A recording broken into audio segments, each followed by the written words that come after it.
LDR. Relasyong lupa at langit ang pagitan.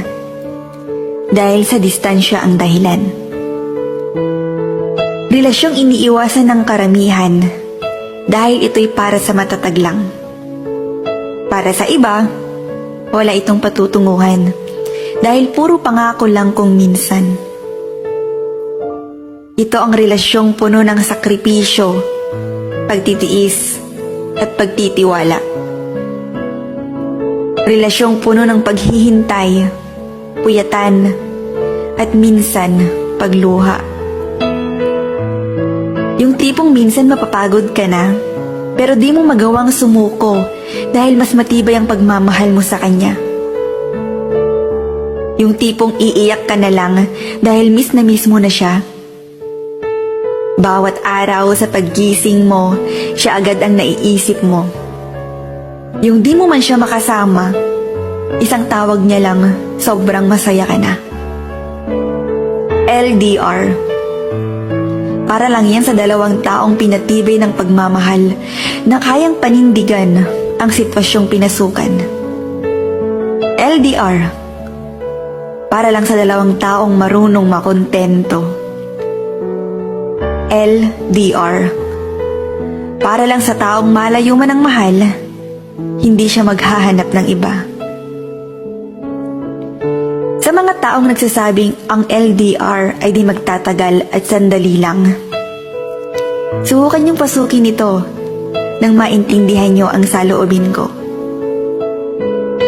Hindi distansya ang basihan para masabi na ang isang relasyon ay pangmatagalan.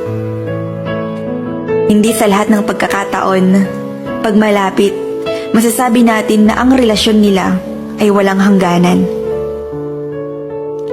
Magkalayo man, maaari pa ring maging matibay at masaya. Dahil ang salitang kontento ay nasa inyong dalawa. Hindi porket magkalayo ay maghihiwalay na. At hindi porket magkalapit ay kayo na. Dahil ang landas nyo ay pwede ding mag-iba. Hindi porket hindi mo siya kasama ay may iba na siya. Dahil kung talagang mahal mo siya, magtitiwala ka ng walang pagdududa. Oo, magkalayo kayo. Hindi mo siya makasama, hindi mo siya mayakap at mahalikan man lang. Pero tanong ko lang, yun lang ba ang basihan ng relasyong pangmatagalan? Hindi man kayo magkasama, ang mahalaga, puso't isip nyo'y iisa. At hinaharap nyo ang bawat bukas na matatag para maipanalo ang relasyong nasimulan nyo na. Tiwala lang, hindi sa lahat ng pagkakataon ay magkalayo kayo. Dahil ang araw ay lilipas din. Kapit ka lang at maging matatag.